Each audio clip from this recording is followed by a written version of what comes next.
Mr. Donuts, abiertos las 24 horas, presenta.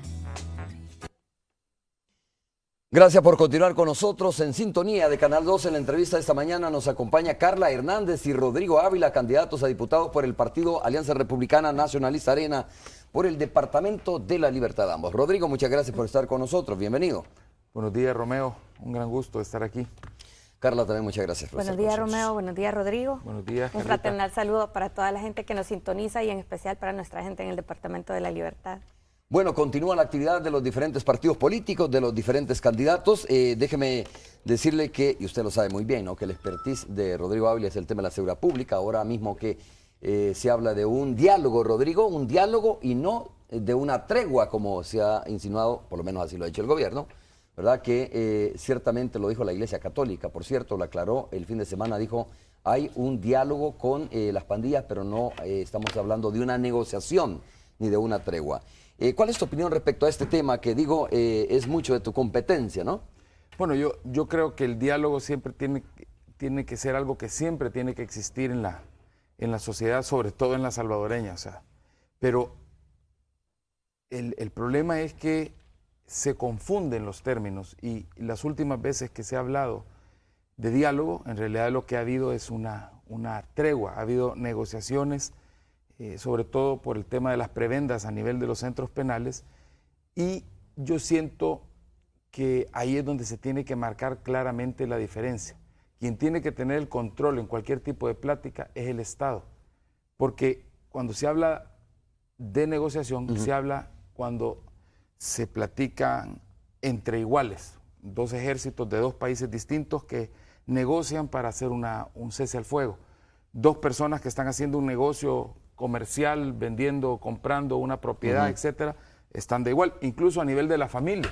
Uno negocia con los hijos cuando va a ir a comer a algún lugar o cuando va al cine y negocia qué película van a ir a ver en familia, porque los hijos, aunque los padres tienen más autoridad, los hijos son miembros de la familia, hay una relación de igual a igual, pero en este caso no se le puede dar o elevar el nivel a un grupo criminal para que negocie de tú a tú con el Estado, con el gobierno. Y yo creo que aquí lo que tiene que existir es claramente una medida nacional para que invite y que sí dialogue con aquellos que están al margen de la ley para que se incorporen a la ley, se acojan a la justicia. Y la única forma que podemos tener para verdaderamente pacificar el país es si en nuestro país se desconectan, se disuelven, se van eliminando poco a poco esas estructuras criminales de pandillas. Y para eso lo que se requiere es la voluntad de aquellos que se quieran salir.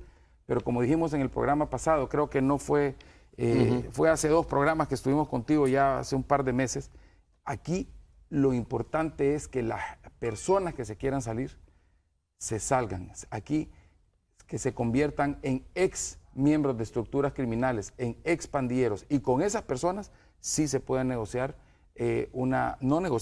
sí se puede dialogar y sí se puede realizar una especie de o sea, el diálogo no es malo, concesión. ¿no? Sino el diálogo depende no de lo con es. quién realices el diálogo. A mí me gusta mucho la figura que tú acabas de utilizar, el tema de, por ejemplo, los hijos. Tú puedes negociar con tus hijos y hay cosas que no son negociables con tus hijos, ¿no? Se establece, digamos, de alguna manera un diálogo. Es probable que tu hijo te diga, pa, voy a hacer las tareas, pero solo si tú me permites jugar con la computadora. Probablemente eso no, puedes dialogar con él, pero no concesionarle eso y decirle, usted, independientemente de todo, tiene que hacer sus tareas, ¿no? Y aún así, Romeo, cuando tú dialogas con tus hijos, o al final, cuando tú negocias con tus hijos alguna cosa, tú estás negociando con un igual. Porque el hijo, aunque los padres tienen más autoridad, son miembros de la familia.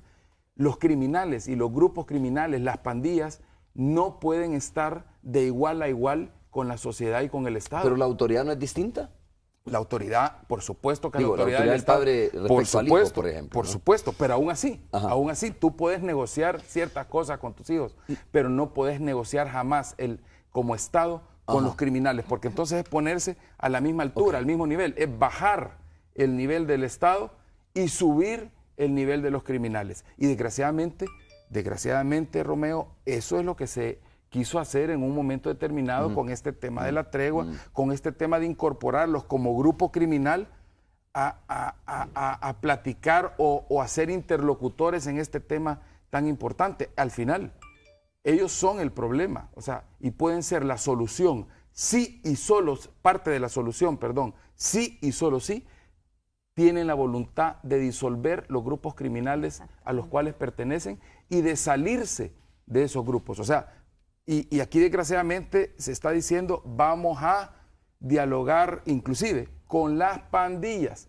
No, hombre, si aquí lo que importa no es el grupo criminal, lo que importa es el ser humano, cada individuo que en su mente y corazón quiera salirse de ese mal camino y entrar por el buen camino. Esta es una lucha entre el bien y el mal. Y el mal no lo podemos subir a la misma altura del bien, jamás. Ok. Jamás. Carla, ¿cuál es su opinión? Carla, que por supuesto no es su fuerte, pero conoce también sobre estas temáticas, me imagino que está en su agenda también, aunque entiendo que su experticia no, o su propuesta, digamos, legislativa es otra. Mira, no está desligada del tema Claro. de seguridad. ¿Por qué? Porque yo estoy trabajando mucho en promover el tema de la mujer y del agro. Y lo que nosotros estamos viendo es que hoy la gente en el campo ya no puede producir. Estamos viendo todas las semanas agricultores que están en su parcela o que han alquilado una parcela en otro municipio y que porque no son de ahí, llegaron las maras y los mataron. Nuestra gente ya no está produciendo tranquilamente. Somos un país deficitario en nuestra producción de alimentos. La gente ya no se quiere quedar en el campo produciendo porque aparte de que no somos competitivos, ya no es seguro. Recuerdo que nosotros, cuando estaba en el Ministerio de Agricultura, teníamos un programa que se llamaba el Triángulo Productivo, yo creo que tú lo recuerdas, Rodrigo, y se abordó frontalmente el tema de la delincuencia para que nuestros agricultores, nuestros ganaderos, los lecheros, los porcicultores pudieran producir tranquilamente y se atacó el cuatrerismo, pero son cosas que nosotros hoy por hoy no estamos viendo. No estamos viendo soluciones concretas y frontales al tema de la delincuencia. No podemos pretender hablar de empleo en el campo, de empleo para la mujer, cuando estamos viendo que no se aborda con seriedad el tema de la seguridad. Las mamás no quieren mandar a los niños a la escuela. A mí como mamá me preocupa. Tengo 2 hijas y ahora no las puedo dejar salir tranquilamente. Tengo una niña que es adolescente y no puede salir como yo salí, como yo jugué en los cafetales ahí en Santa Tecla. ¿Y cómo Porque se ya está? no ¿Se es queda en su seguro. casa ella? Ya no es seguro. No, se queda en la casa o si va a salir con los amigos me quedo yo cerca. ¿Dónde estudia tu hija, perdón? Ya está en la universidad. Ajá. Entonces, solo el hecho de que vaya a la universidad no puede ir en autobús porque a mí me da miedo. Pero ¿cuántas mujeres, madres como yo, no tienen un carro para mandar a sus hijos a la escuela? Mira, a la entrada de la Asamblea Legislativa hay una señora que se pone a vender. Como yo llego temprano, ¿verdad? Porque las dejo temprano, siempre está persinando a su hijo antes de que se vaya a la escuela. ¿Cuántas mamás están sufriendo pensando que su hijo no va a volver de la escuela? ¿Y qué está haciendo el gobierno? Negociando con las pandillas. Es inadmisible. Como mamá me indigna. ¿Qué vamos a hacer? ¿Vamos a seguir hablando y premiando delincuentes? No. Es momento de que este tema se tome en serio. Rodrigo, decía el director de la Policía Nacional Civil, ¿no? El comisionado Ramírez Landver decía, hay un esfuerzo, volviendo al tema hay un esfuerzo pastoral que se realiza dentro de los centros penitenciarios, ¿no? Y es un esfuerzo que tiene todo el derecho de hacerlo la iglesia, decía, cristiana y católica, ¿no? Los que quieran llegar y los que quieran sumarse a este esfuerzo de, digamos, de concientizar a las personas, de hacerlas reflexionar, pues tienen todo el derecho de hacerlo. Precisamente es a través de descontaminar el corazón y descontaminar la mente, descontaminar el alma, que estas personas pueden salirse de esos grupos y dar ese paso de voluntad hacia el buen camino. O sea, yo sí soy un convencido de que a través de la palabra de Dios, a través del esfuerzo de las iglesias, pueden salirse muchos jóvenes de esto. Y de hecho, Romeo, eso se hizo. En el año 2005, 2006, 2007 se hizo un esfuerzo enorme con muchas iglesias para básicamente ir desmembrando de las pandillas grupos de jóvenes que se querían salir y que tenían un verdadero afán de dar ese paso hacia adelante, de salirse de las pandillas. Lo que pasa es que lo que más se opone a que un joven se salga de la pandilla es la pandilla misma, que le amenaza, que le persigue. Y a través de un programa que hicimos muy exitoso, se vio un esfuerzo que dio frutos en cuanto a que los números de miembros de pandillas se iban reduciendo. si es que el acabose aquí fue el tema de la tregua, donde se dispararon de nuevo las membresías de los miembros de pandillas, porque se hizo muy atractivo el extorsionar. Y hoy por hoy la extorsión es uno es el problema delictivo más grande, porque es un incentivo para aquellos jóvenes y niños incluso, que son coaccionados, que son forzados a pertenecer a las pandillas, que después miran en esto una manera muy fácil de hacerse de dinero. En el campo hay problemas serios en cuanto a levantar las cosechas. Hay personas, por ejemplo, ahí en la zona de San Juan Opico, yo hablaba el otro día con una persona que se dedica al cultivo de los cítricos y me decía que hicieron un gran esfuerzo cultivando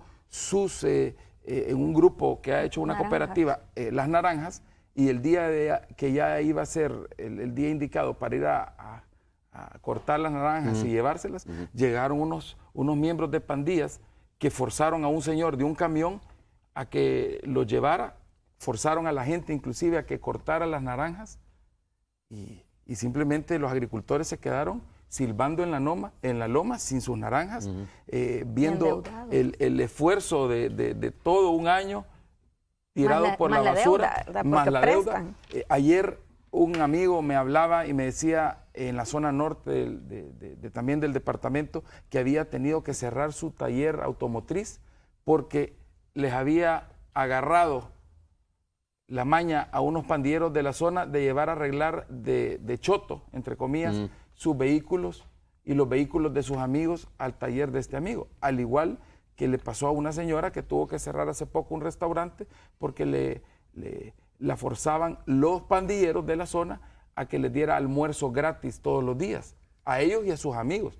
Entonces, ese tipo de coacción, ese tipo de ataque verdaderamente a la libertad, a la tranquilidad y al trabajo de los buenos salvadoreños es lo que Rodrigo, no puede permitirnos jamás negociar con estos grupos. ¿Y en administraciones anteriores no se dio este tipo de situaciones también? ¿De coacción, de sometimiento?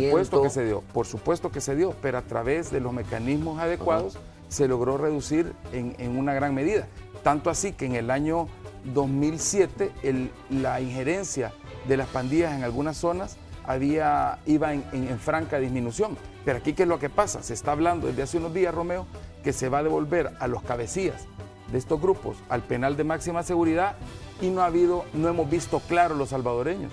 Lejos de eso, lo que al parecer ha sucedido es que ha habido cierto tipo de concesiones, cierto tipo de negociaciones para que estos fulanos no regresen a los penales de máxima seguridad. ¿Pero qué tipo de concesiones, Rodrigo? Para que no se queden en el tema de que me han contado esa especulación. ¿Tú qué? Bueno, la primera concesión es que una persona que sigue delinquiendo, una persona que ha sido intimada varias veces, intimada es que ha sido abordada por la fiscalía y acusada por la fiscalía, estando incluso en prisión. Eso es una intimación.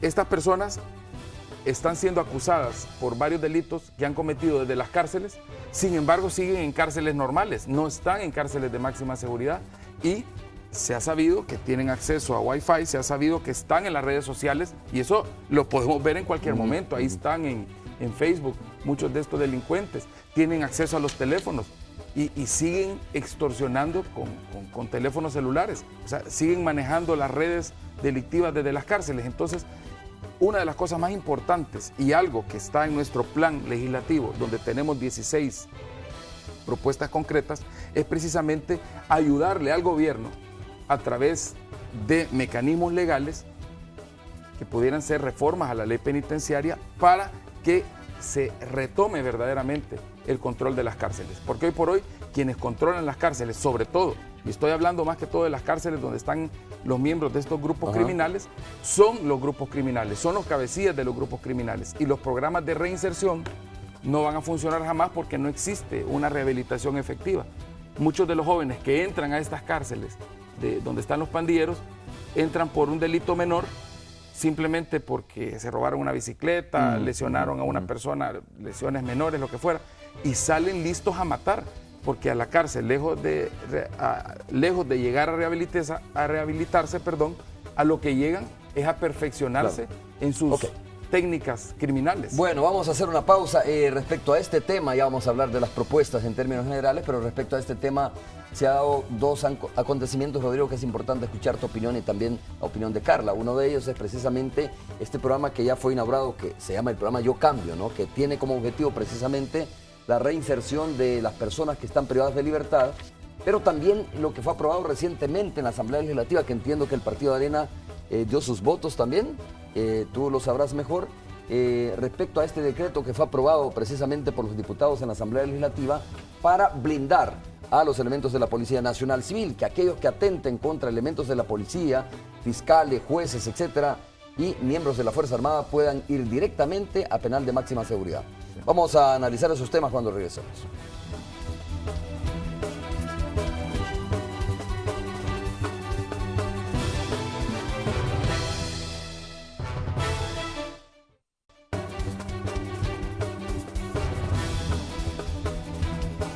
A ver, estamos de regreso. Gracias por continuar con nosotros conversando esta mañana con Carla Hernández y Rodrigo Ávila, ambos candidatos a diputados por el Partido Arena por el Departamento de la Libertad.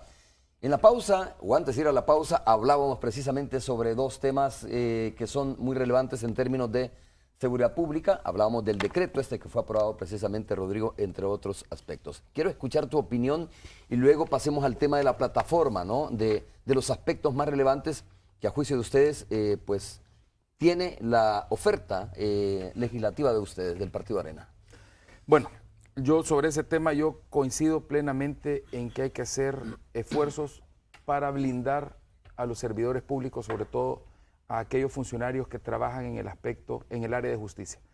Yo creo que es importante lo que se ha hecho, yo creo que vale la pena lo que se ha hecho y por supuesto Arena lo aprobó, pero también concurrieron básicamente todos los partidos. O sea, ha habido un ataque sistemático a policías, ha habido un ataque sistemático y deliberado a miembros de custodio de centros penales, miembros de la Fuerza Armada, y yo siento que esto es importante. Una de las cosas a las que más le temen los delincuentes organizados y todos estos grupos es a ir al penal de máxima seguridad, porque los otros penales no ofrecen condiciones ni para la rehabilitación ni para la contención criminal. Contención criminal quiere decir que se detengan sus actividades criminales, sino que por el contrario, son, como lo hemos dicho anteriormente, los semilleros y los centros neurálgicos de operaciones del crimen. Entonces yo creo que esa medida ha sido muy buena. ¿Has estudiado el tema del Yo Cambio, el programa de reinserción?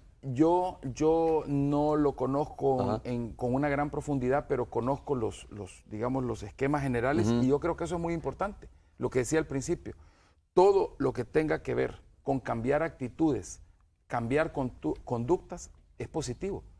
Y yo creo que la sociedad tiene que estar preparada. La sociedad tiene que estar preparada para aceptar a aquellas personas que se quieran reinsertar.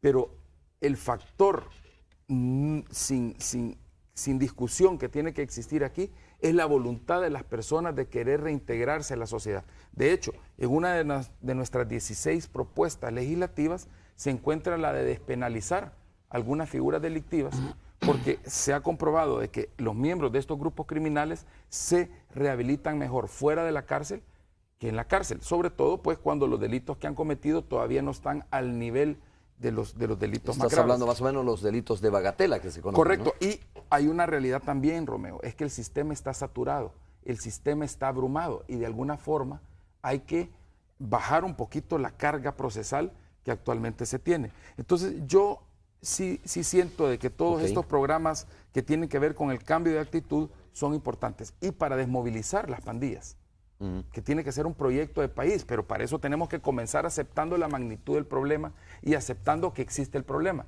cosa que no se quiere hacer, porque incluso en ese documento que ha sacado esta Comisión de Seguridad Ciudadana y tal, y convivencia, hay cosas muy importantes que son buenas y que son rescatables, pero este documento que han sacado adolece de algo muy importante, que es reconocer el problema número uno a nivel criminal que tiene el país, que son las pandillas. Y lo sigue manejando como que son jóvenes marginados y tal. Nombre, son la principal forma de crimen organizado que tenemos. Pero yo sí creo y estoy convencido y está en nuestro plan de que el reintegrar a la sociedad a aquellos que se puedan rehabilitar efectivamente es algo urgente y necesario. Carla, usted me hablaba de agricultura, ¿no?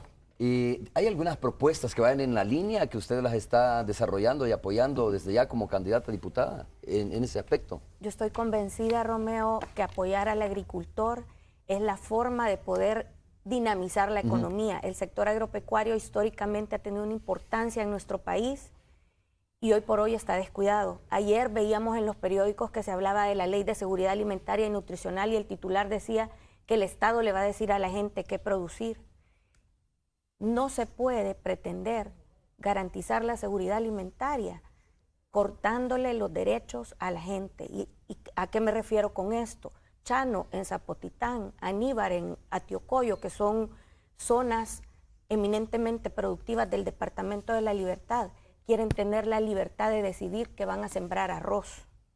Nuestros ganaderos quieren seguir produciendo leche, pero no vas a incentivarlos cuando tenés al Estado encima diciéndole hoy yo voy a decidir por ti lo que tú vas a producir. ¿Y eso lo ha dicho Agricultura? Y eso es parte de las propuestas que trae la ley y el anteproyecto de ley de seguridad alimentaria y nutricional que ya lleva un par de años dentro de la Asamblea Legislativa y que se redujo de 11 proyectos, de anteproyectos de ley a uno solo que tiene ese tipo de cosas peligrosas que lo único que hacen es perder empleos. Carla, pregunto, ¿eso no tiene que ver con el tema del estudio de suelos y dónde un suelo es más productivo para qué, etcétera? Por ejemplo, tal como está hoy la ley, no es eso a lo que se refiere. Si vas a las pilas, lógicamente, es más para las verduras que para cultivos que son de Pero el tema más de la cálido. vocación de la tierra es un tema que el productor evalúa para ver si es rentable, o sea, es algo de cajón. Bien, no tiene por qué el entonces, Estado venirte a decir. ¿qué propuestas tienen concretas Las ustedes propuestas respecto a en ese tema? concreto para el campo tienen que ver con que hay un presupuesto fortalecido. ¿Para qué? Para que nuestros agricultores tengan acceso a tecnología, para que los distritos de riego que hoy por hoy están abandonados sean rehabilitados y funcionen. Porque no podemos hablar de megaproducciones y de que vamos a tener todo lo que nos comemos y que lo vamos a producir y que ya no le vamos a comprar a Honduras ni a Nicaragua cuando tenés los distritos de riego tirados y la gente no los puede usar, a pesar de que hace más de 2 años se aprobaron 60 millones al Banco Centroamericano de Integración Económica para que se pudieran rehabilitar los distritos de riego, para que se arreglaran las bordas. Y todo eso, ¿cómo va? Eso no le ayuda al agricultor para producir. Son las cosas que desde la Asamblea Legislativa se deben de vigilar, que el presupuesto sea el adecuado y que realmente se use en lo que se espera para ayudar a la gente a producir en el campo. Si no tenés que hacer... no se ha usado para eso el presupuesto ahora.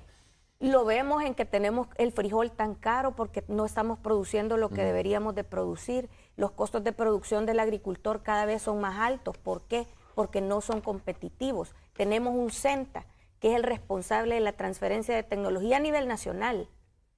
Si el CENTA estuviera fortalecido en su presupuesto, si todos nuestros jóvenes en el campo pudieran acceder a estudiar en la ENA, porque la ENA fuera en algún momento el Zamorano de Centroamérica, entonces tendríamos gente que quiere trabajar en el campo porque va a ser rentable, porque van a ganar no solo para producir lo que se comen, sino que para que sus hijos puedan tener estudios universitarios. Yo te aseguro que muchas mujeres en las zonas rurales que me están viendo en este momento quieren que sus hijas salgan y estudien. Pero ¿qué tenemos hoy por hoy? Sí hay jóvenes salvadoreños que van al Zamorano, pero la gran mayoría van porque van con becas del INSAFORP.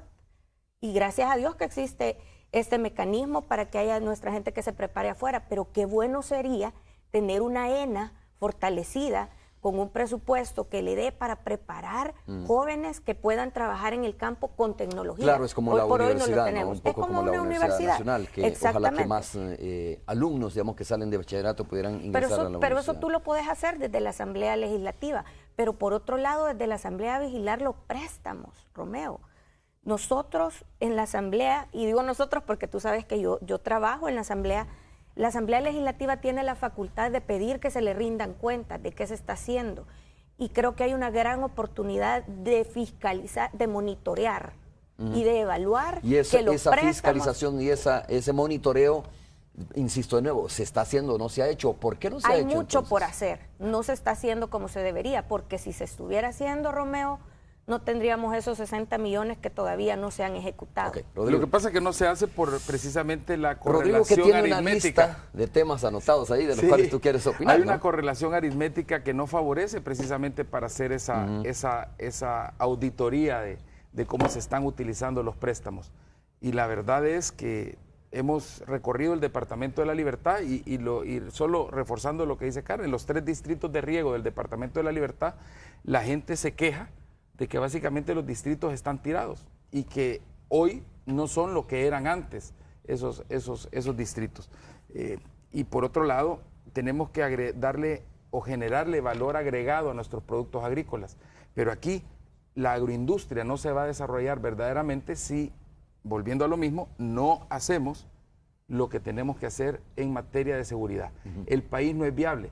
Yo te digo, los jóvenes se preocupan mucho sobre el tema de seguridad desde la perspectiva de la seguridad física, de la tranquilidad, pero la seguridad es muchísimo más también que solo la seguridad del día con día. Tiene que ver con la inversión extranjera, tiene que ver con el desarrollo económico, tiene que ver con las oportunidades. Y aquí en nuestro país lo que tenemos es que generarle oportunidades a los jóvenes para que ellos puedan tener trabajos dignos, de calidad.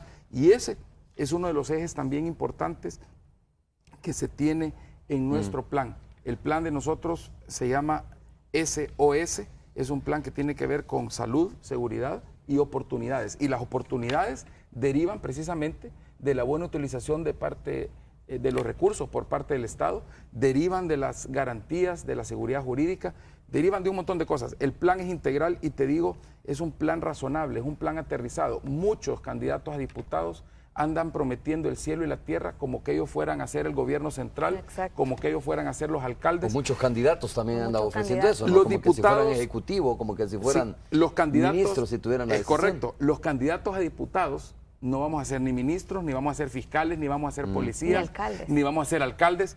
Lo que tenemos que ofrecer los candidatos a diputados es legislar y, por supuesto, fiscalizar las acciones de las demás entidades y órganos del Estado, porque esa es la función constitucional que tienen los diputados. Y en ese sentido es que se desarrolla nuestro plan legislativo, que es un plan aterrizado, es un plan que tiene básicamente pies y cabeza,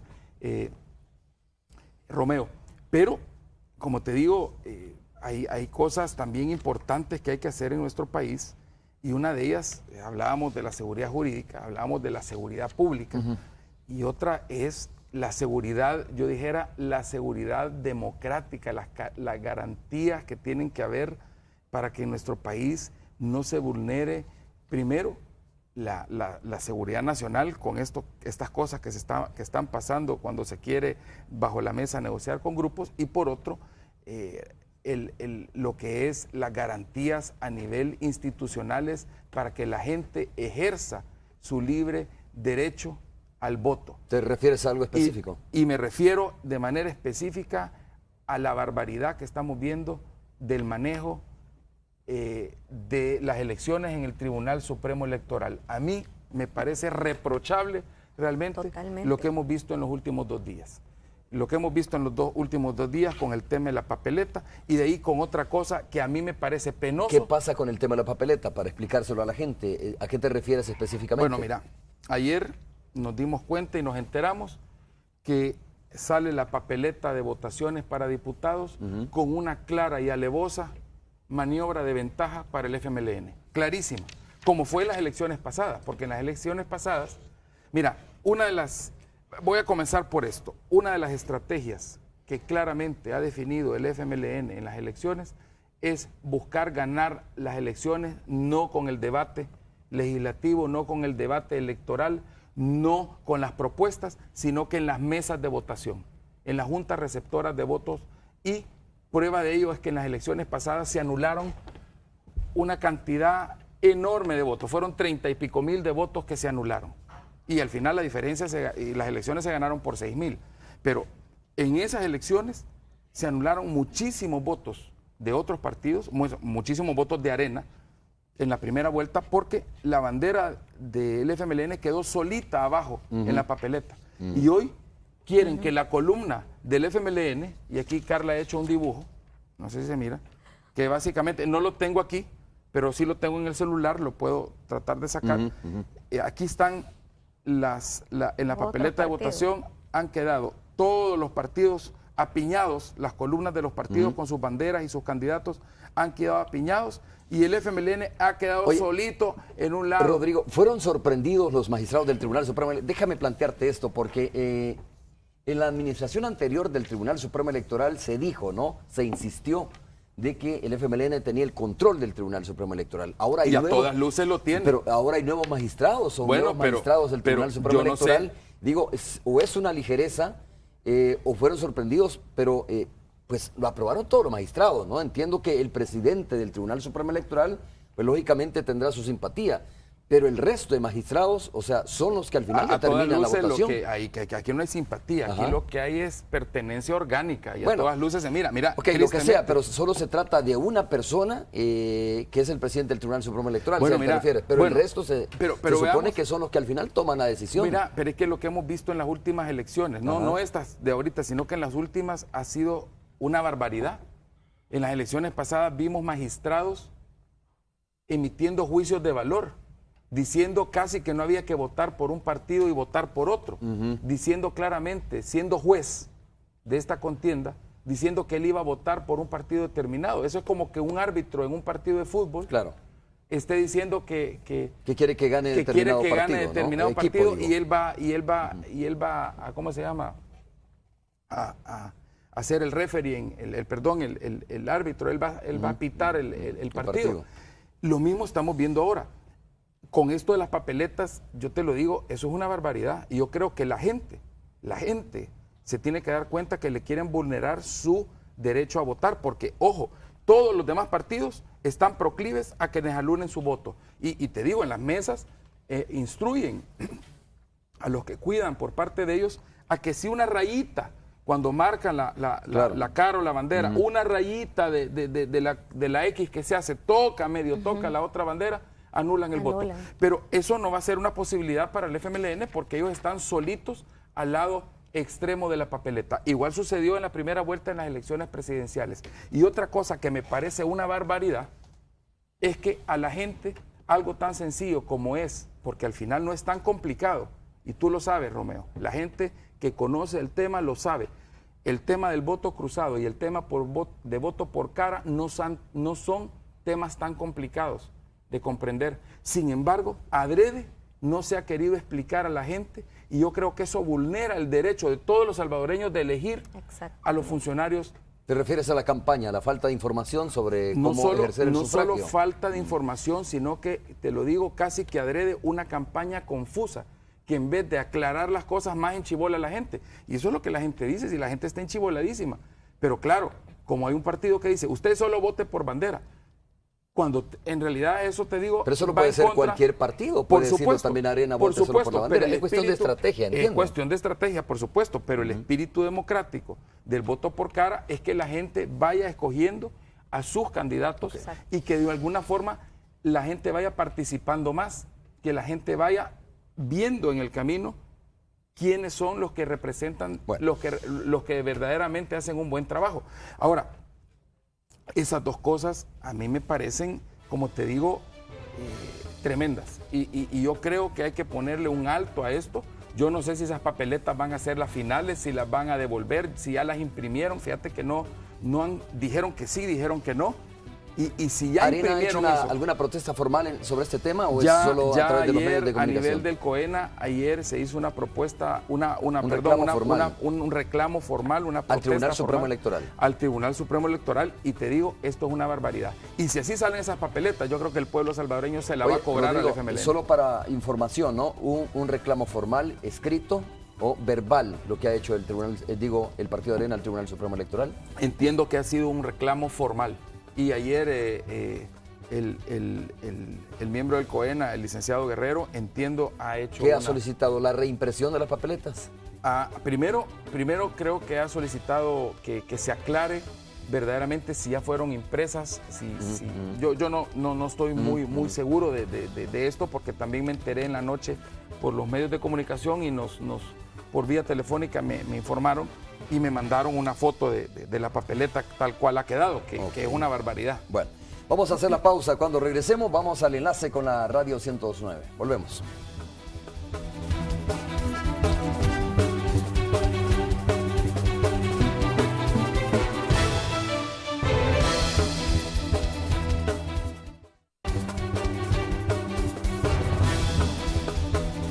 Estamos de regreso. Todos los partidos políticos tienen propuestas sobre el tema de la mujer, me dice Carla.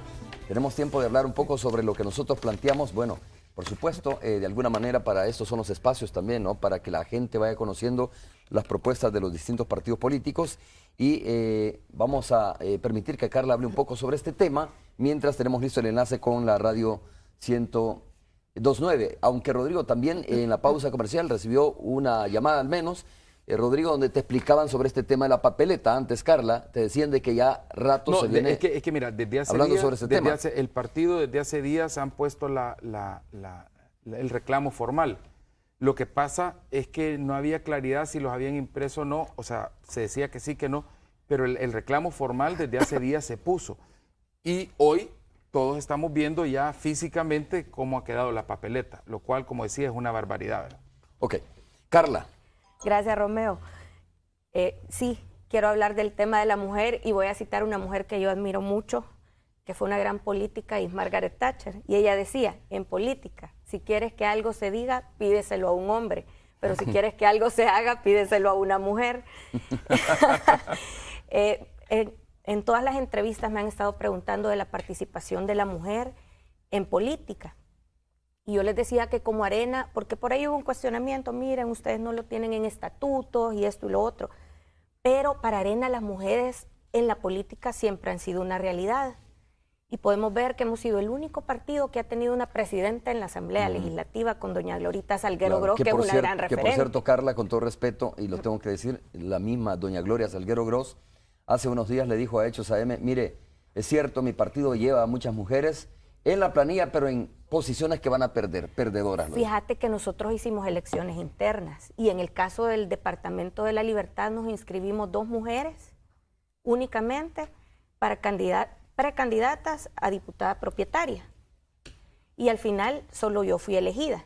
Ese es un gran mensaje porque lo que está diciendo es que la gente todavía no está preparada para elegir mujeres, pero por otro lado también las mujeres no se sienten lo suficientemente empoderadas para inscribirse y participar en política. Pero eso a mí no me extraña, si tenemos mujeres que ni siquiera se atreven a salir a estudiar, y eso lo hemos visto en el campo con Rodrigo, que hemos trabajado mucho juntos, que las mujeres, tú ves, y a lo sumo ponen una huella digital cuando les piden que firmen. Entonces, el trabajo que se tiene que hacer desde la Asamblea Legislativa y que nosotros como Arena ya lo estamos promoviendo desde la Comisión de la Mujer e Igualdad de Género, es empoderar a la mujer. Es que la mujer sepa que tiene derecho a estudiar. Claro. Que las instituciones que son las encargadas de garantizar esos derechos a la mujer hagan lo que tienen que hacer. Entonces, sí es importante la cuota, no lo dudo, pero yo sé que hay muchas mujeres que hoy me están escuchando, que quisieran poder salir de sus casas a producir, a trabajar, pero que no han tenido la oportunidad porque nunca les dijeron, mira, tu mujer podés salir y producir, tu mujer podés y tenés el derecho de estudiar. Que parece una ironía, digamos, ¿no? Al interior del partido cuando escuché, se habla de empoderar a la mujer y de repente la misma doña Gloria Salguero Gros, que es presidenta del partido, dice, Romeo, mire, es que las que van en cargos donde no van a ganar. Las posiciones, dices tú. Sí. Pero hoy las posiciones realmente las posiciones por rostro no debería haber problemas, irrelevantes, claro. porque Exacto. en Arena lo que nosotros le estamos diciendo a la gente es que vote por los diputados nuestros de Arena, que marque la bandera si quiere, pero que marque las los caras. rostros de su elección. O sea que en ese sentido el orden de las posiciones pareciera irrelevante en ese sentido. Fíjate que yo escuché la entrevista de doña Glorita porque a mí también me pusieron en ese segmento. Sí, estabas en la misma nota, ¿no? Estaba en la misma nota, pero en el caso, yo te puedo decir, si nosotros fuimos a elecciones internas, somos el único partido que hizo elecciones internas y las mujeres que quedamos en las posiciones en relación a cómo nos votaron. Entonces sí hubo una apertura, no te digo que no falta trabajo por hacer, hay trabajo por hacer, pero va más allá del tema de garantizar una cuota política y eso es en lo que yo quiero trabajar desde la Asamblea Legislativa. porque yo quiero ser una voz de esperanza de las mujeres, que se puede, que hay una mujer en el Departamento de la Libertad que va como candidata propietaria, pero que también hay otras que van como candidatas suplentes, como Paola Sabla, como Ana Marina Castro, Felisa Cristales, que nos hemos atrevido a dar el paso y motivar a las mujeres que nos escuchan a que también se involucren. Queremos ser actores de cambio. Las mujeres somos más en El Salvador y en el Departamento de la Libertad también. Bueno, ok. Bueno, las mujeres votan más. Se ha comprobado de que el porcentaje más alto de participación electoral en el país lo hace la mujer. Dicen que son las que eligen, ¿no? Sí, sí. Básicamente las mujeres van más son como que más participativas en el proceso electoral que los hombres. Rodrigo, antes de ir al enlace, que va a ser corto ese enlace, se los advierto por el tiempo que estoy viendo. A ver, para irle cerrando con este tema con el que abrimos, ¿no? ¿Tienes la esperanza de que realmente este tema de la inseguridad que vive el país, que es un tema transversal en el quehacer nacional, ¿no? de El Salvador, pueda irse soslayando poco a poco sobre el tema de la policía comunitaria, que son elementos que ahí van conjugando, ¿no? Que van tratando de permear esta situación? Mira, desde la perspectiva legislativa hay mucho que se puede hacer. Nosotros tenemos 16 propuestas concretas y te voy a mencionar algunas de las más importantes, porque la idea en esto es ayudarle al gobierno, ayudarle al Estado, a todas las instituciones que tienen que ver con la administración de justicia y la seguridad pública, para que tengan éxito y salgan adelante. El éxito de estas instituciones, el éxito del gobierno es y se traduce en el éxito de todos los salvadoreños. Uno de ellos es, por ejemplo, darle los presupuestos adecuados a instituciones como la policía y la fiscalía. Y hemos visto en los últimos años que a la fiscalía, lejos de darle más presupuestos, se le ha reducido. El segundo es operativizar el artículo 13 de la Constitución, que es, en su cuarto inciso, el que nos define una ruta para poder darle tratamiento a todas aquellas personas que ofrezcan peligrosidad. Aquí se han hablado de leyes de peligrosidad, se han hablado de leyes contra esto, contra el otro, y la Constitución nos da el camino en el artículo 4, en el inciso 4, perdón, del artículo 13, que es medidas de internamiento especial para aquellos miembros de grupos que ofrezcan un peligro a la sociedad. ¿Te parece, Rodrigo, si hacemos el enlace con la radio para compartir en el poquísimo tiempo que nos queda? Tony, un gusto saludarte nuevamente. Estoy conversando con Carla Hernández y Rodrigo Ávila, candidatos a diputados por el Partido Arena en el Departamento de la Libertad. Tony. Hola, Romeo, estamos recién aquí presentando a nuestros invitados. Un gusto saludar a los candidatos que tienes allá. Bueno, a Rodrigo lo estamos invitando para el día de mañana, aprovecho, porque vamos a tener aquí un panel de candidatos de varios partidos políticos para hablar de seguridad, que es uno de los temas importantes. Me imagino forma parte de las plataformas, de las propuestas que ustedes llevan en caso de llegar a la Asamblea Legislativa. Rodrigo. 16 propuestas para ser concreto, y precisamente estaba hablando de algunas de ellas. Son 16 claras, con pies y cabeza, 16 propuestas que son muy atendibles, muy realizables, que son básicamente que están dentro de la esfera de acción de la Asamblea Legislativa y que pueden coayudar muchísimo a que esta situación tan terrible, tan lamentable, tan trágica vaya mejorando. Aprovecho adelante, para Tony. preguntar, porque Romeo, lo hemos estado platicando en días anteriores.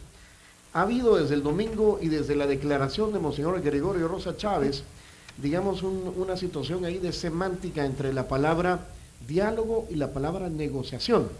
Yo creo que no hay que confundirlas, y hay que separarlas totalmente.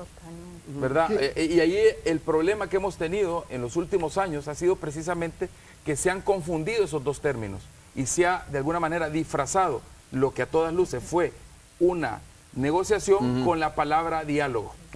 Son cosas diferentes. Carla, su opinión, porque es, pues sí, ¿verdad? El tiempo. Por supuesto. Para optimizar, ¿verdad, Tony, el tiempo? Gracias, Tony, un saludo. Espero estar pronto con ustedes hablando sobre los temas de la mujer también. Eso esperamos también, Carla. Bueno, la verdad que como madre y como mujer me preocupa el abordaje que se le está dando al tema de seguridad. No podemos seguir esperando que el gobierno actúe, no podemos negociar. Yo como mamá, hay cosas que no las voy a negociar con mis hijas. Puedo dialogar con ellas, pero hay cosas que es como que me pida permiso de no ir al colegio una semana y yo le diga que vamos a negociar. Son cosas que no son negociables. Y es irresponsable de cualquier gobierno sentarse a negociar con las pandillas. Puede haber un diálogo, pueden haber programas de reinserción, pueden haber programas de prevención, pero lo que nosotros esperamos y lo que yo espero como mamá es que realmente el resto de madres salvadoreñas, las que me escuchan también de mi departamento de la Libertad, puedan mandar sus hijos seguros a las escuelas. Y yo esperaría que no se demoren. Somos el país más violento del mundo hoy por hoy. Una cosa, Tony, en el sentido de lo que hablaba Carla, los padres se preocupan y nosotros tenemos una propuesta muy concreta para la creación de una ley de protección del menor en riesgo social.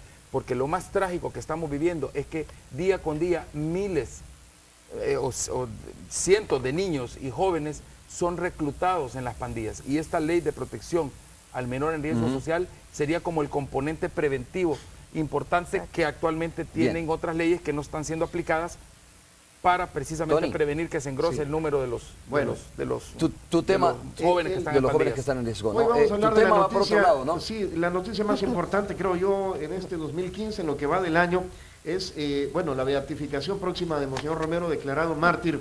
Están con nosotros el padre Luis Ayala y Monseñor Rafael Urrutia, con nosotros. Ayer lo platicábamos, ¿verdad, padre Luis? Monseñor, bienvenido también. Gracias, esto es importante, y yo no sé si esto viene a hacer que la figura de Monseñor Romero pase ya a un plano más espiritual y menos político, tal vez. De hecho, ya estamos en un plano, siempre ha estado él en un plano espiritual, solo que algunos lo sacaron del plano espiritual para meterlo al plano político. Saludamos a los invitados que tiene Romeo, mucho gusto. También a los que buenos días, padre, buenos días, monseñor. Buenos días. Ahí estamos. Y luego, pues, con la alegría, obviamente, de esta mega noticia que ha invadido el orbe católico sobre el decreto que el Papa aprobó del martirio de Monseñor Romero por odio a la fe. Monseñor, es así, porque la figura se ha utilizado políticamente, ahora pasa a un plano más espiritual, ¿puede ser? Yo considero que al menos nosotros siempre lo hemos tenido en el nivel espiritual, en el plano espiritual.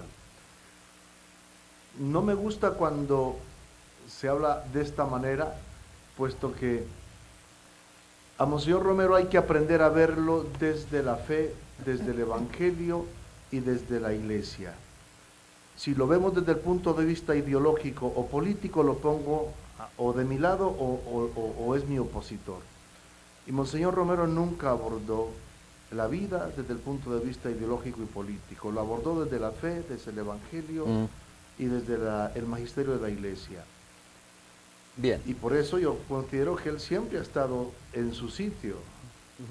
De acuerdo. Ese es el tema. Es un tema del cual se ha comenzado a hablar desde el día de ayer, desde la noticia del Vaticano, de haber declarado mártir a Monseñor Romero, y que se va a seguir hablando por mucho más tiempo, ¿no? Viene el proceso de beatificación, de declararlo beato, y un proceso y un acto, mejor dicho, que se va a realizar aquí en San Salvador, tengo entendido. Ya se comienzan a manejar fechas, pero bueno, es un tema que va a dar mucho de qué hablar de hoy en adelante. Así es que saludos, Tony, para ti y tus invitados. Carla en y la radio, Rodrigo, un saludo para ustedes también. Tony, muchas gracias. Monseñor, padre, saludos. Un gran gusto. Es pausa la que vamos a hacer, ¿verdad? Bueno, vamos una pausa nosotros. y regresamos ya para el cierre. Sí, Rodrigo, Carla, de Hechos AM. Volvemos.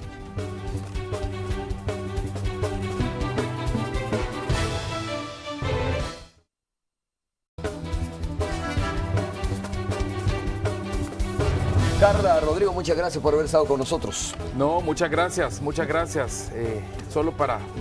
Tenemos propuestas concretas, propuestas contra las extorsiones, propuestas para retomar el control en las cárceles, propuestas para reformar la ley de telecomunicaciones y que los celulares no sigan siendo el arma principal de las pandillas. Tenemos propuestas para el tema de desarrollo, para el tema de burocratización del Estado. Tenemos una serie de propuestas con pies y cabeza, y por supuesto pedimos a la gente que nos dé el voto. Gracias, Carla. Gracias, tengo Romeo. tiempo nada más para decir muchas Romeo. gracias. Gracias, Rodrigo. A ustedes también gracias por habernos sintonizado. Nos vemos el día de mañana. Recuerden, el horario nuestro es a las 5:30. Es todo. Buenos días. Mr. Donut, abiertos las 24 horas, presentó.